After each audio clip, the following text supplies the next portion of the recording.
Tudo bem, gente? Eu quero falar sobre um tema muito atual, muito recorrente, que são segredos da alma. Basta você entrar numa livraria, dar uma olhada na seção de livros de autoajuda para você ver que a alma está sempre em alta. São muitos e muitos títulos falando sobre cura da alma, restauração da alma, medicina da alma, tem livro sério, tem livro esotérico, tem um monte de coisa. Pois enfim, o que é a alma? A alma é traduzida do grego, da palavra psique, mas você pode chamar de alma também coração, mente, intelecto, carne. A alma, portanto, está muito ligada ao corpo físico, porque a alma nasce no nosso cérebro. O nosso cérebro tem 85, 86 bilhões de neurônios, todos eles com capacidade de realizar ligações neuroquímicas com outros neurônios. Você tem trilhões, na verdade, de ligações ocorrendo por segundo no seu corpo, no seu tecido nervoso, não é?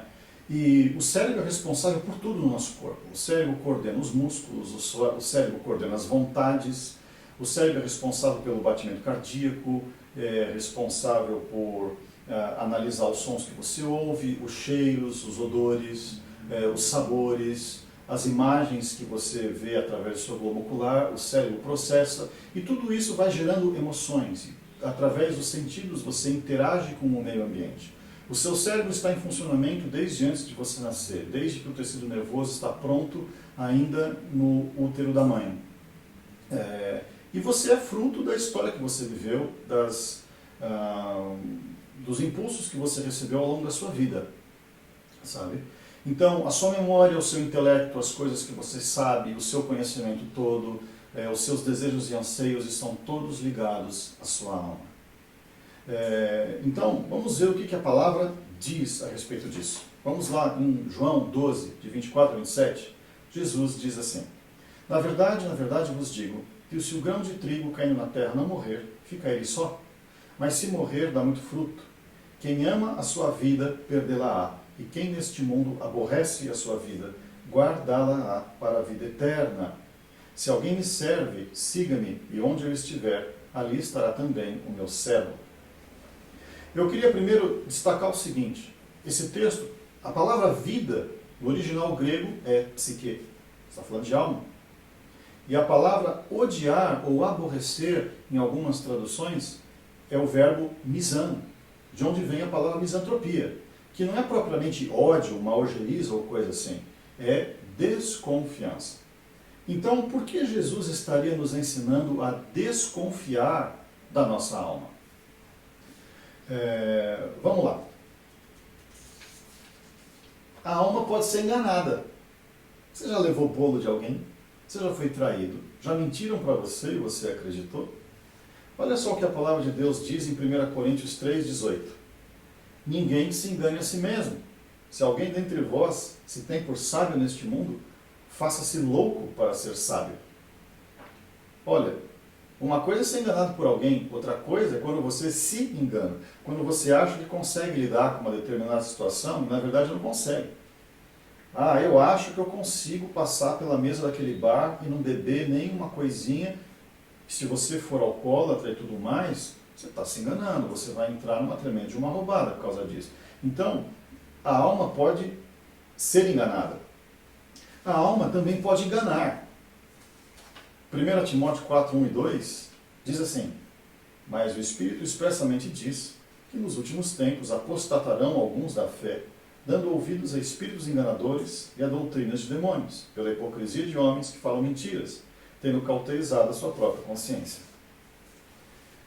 Vou dar um exemplo muito claro disso daí, já que eu estou falando de princípios cristãos. Quando você liga a televisão ou liga o rádio e começa a ouvir aquele apelo por dinheiro de alguma igreja, não sei o que e tal. Existe em voga um evangelho da prosperidade. Venha para a igreja e você vai ficar rico. Isso envergonha, na verdade, o evangelho do Senhor. Porque evangelho não é nada disso. Primeiro porque evangelho vem do grego e significa boa nova, boa notícia.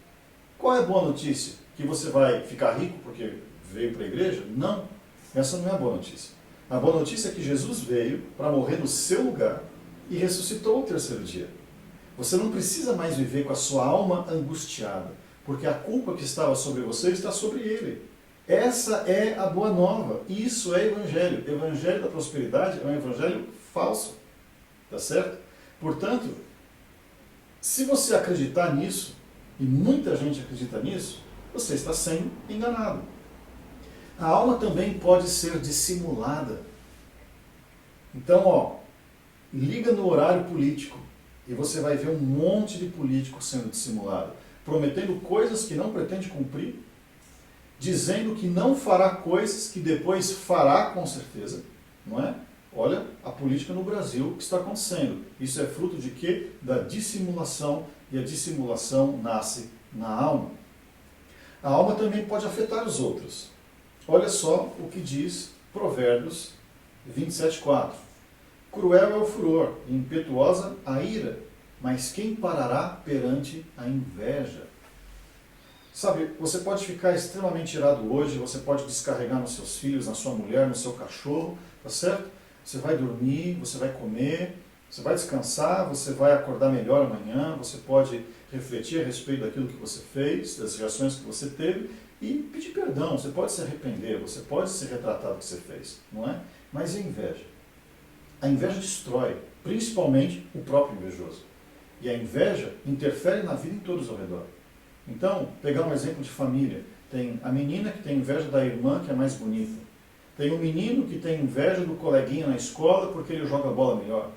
Tem o cara que tem inveja do colega no trabalho porque ele é mais hábil em algumas coisas e ele quer o lugar dele, ele fica criando intrigas para desmoralizá-lo, para derrubá-lo de alguma forma assim.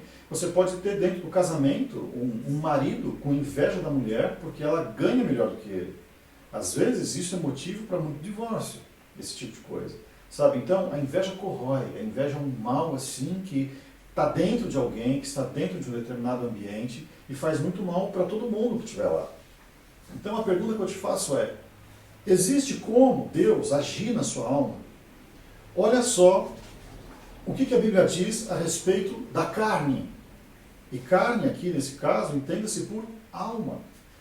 Lá em Gálatas 5, está dizendo assim, porque as obras da carne são manifestas, as quais são adultério, fornicação, impureza, lascívia, idolatria, feitiçaria, inimizades, porfias, emulações, iras, pelejas, dissensões, heresias, invejas, homicídios, bebedices, glutonarias e coisas semelhantes a estas, acerca das quais vos declaro, como já vos disse, que os que cometem tais coisas não herdarão o reino de Deus. Não tem como Deus agir na alma. A nossa alma é extremamente deformada. E por causa do pecado existe uma natural, vamos dizer assim, inimizade entre a alma do homem e o Espírito de Deus. Mas vamos voltar no texto que eu li, falando de alma e espírito. Aliás, eu não li. Eu vou ler agora. A Bíblia diz, em Hebreus 4:12, porque a palavra de Deus é viva e eficaz, e mais penetrante do que qualquer espada de dois gumes, e penetra até a divisão da alma e do espírito, e das juntas e medulas, e é apta para discernir os pensamentos e intenções do coração. Então, gente, é o seguinte, a nossa alma está novamente aqui ligada a intenções e pensamentos do coração. Mas esse texto diz que existe algo mais dentro do homem, que é o seu espírito. A Bíblia diz que quando Deus criou o homem, Ele o fez a sua imagem e semelhança. Agora reflita comigo. Deus criou todas as coisas, certo? Se Ele criou todas as coisas, Ele criou também a matéria. Se Ele criou a matéria, Ele não pode ser feito de matéria. Por essa razão, Ele não pode ser representado, Ele não tem uma forma, Ele não tem uma aparência. Imagem e semelhança não é relacionado à aparência. Imagem e semelhança é relacionado com essência. Deus nos deu uma essência semelhante a Ele, que é espírito. Então você tem alma, você tem corpo e você tem espírito. Deus não atua na alma, porque a alma é inclinada ao mal. Deus atua no espírito. Então olha só, recentemente a Record produziu essa novela 10 Mandamentos. Na época de Moisés, quando o povo já havia saído do Egito, Deus ordenou que ele construísse um tabernáculo no deserto para adoração. E o tabernáculo tinha um átrio exterior, tinha um lugar fechado, chamado de Santo Lugar, e mais lá dentro, separado por um véu, o Santo dos Santos. O Santo dos Santos não podia ser, ninguém podia entrar lá, somente o sumo sacerdote, na Páscoa, uma vez por ano, depois de passar por todo um ritual de purificação, e aspergir o sangue do Cordeiro perfeito que havia sido sacrificado sobre a tampa da Arca da Aliança, que era o único objeto que estava ali dentro, que se chama propiciatório. Tá certo? O que muita gente não sabe é que o tabernáculo era uma representação do próprio homem. O ato exterior é o corpo que se vê. Depois você tem o santo lugar, que é a alma. E por fim, separado por um véu, você tem o espírito do homem, que era o santo dos santos. Muito bem. Deus age ali, no Santo dos Santos. A presença de Deus estava sobre a Arca da Aliança, no Santo dos Santos. O que isso quer dizer? Vamos lá para o momento da crucificação de Jesus. A última palavra que Jesus diz na cruz foi: está consumado. Ele expirou em seguida, houve um grande terremoto, rasgou-se o véu que estava no templo. Não é? O que Jesus está dizendo, o que essa passagem significa, do que Jesus fez ali, é de que a morte dele abriu o caminho através do véu que separava o santo lugar do Santo dos Santos. Mais uma coisa para você entender melhor esse princípio. Jesus disse uma vez: eu sou o caminho, a verdade e a vida. Ninguém vem ao Pai senão por meio de mim. Então, diante de uma afirmação dessa, você tem duas opções. Ou Jesus era louco, megalomaníaco, um homem herético, ou então ele estava falando a verdade. O que Jesus está dizendo é: eu sou o tabernáculo. Sabe por quê? Porque o tabernáculo tinha 3 portas. A primeira era a que dava entrada ao átrio exterior. Essa porta chamava-se caminho, na tradição dos judeus. A segunda porta, que dava acesso ao santo lugar, chamava-se verdade. E por fim, a passagem através do véu chamava-se vida. O que Jesus estava dizendo ali, e o que deixou enfurecidos os fariseus, é que ele estava dizendo: eu sou o caminho, a verdade e a vida. Eu sou o tabernáculo. No livro de Hebreus, o autor de Hebreus se refere a Jesus como sendo o sumo sacerdote. Jesus é esse sumo sacerdote que nos conduz através do véu, rasgando esse véu, para que nós tenhamos comunhão com Deus. E nisso vem o princípio da salvação. Qual é o princípio da salvação? É o seguinte: no Éden, veio a serpente e enganou a mulher e fez com que a mulher pensasse que Deus não era bom. Enganou a mulher. E a partir daí, o espírito do homem morreu. E morrer aqui significa que tornou-se separado, passou a estar separado de Deus. Esse véu foi criado ali. A salvação é retirar o véu. Mas quem pode retirar o véu? Jesus pode retirar o véu.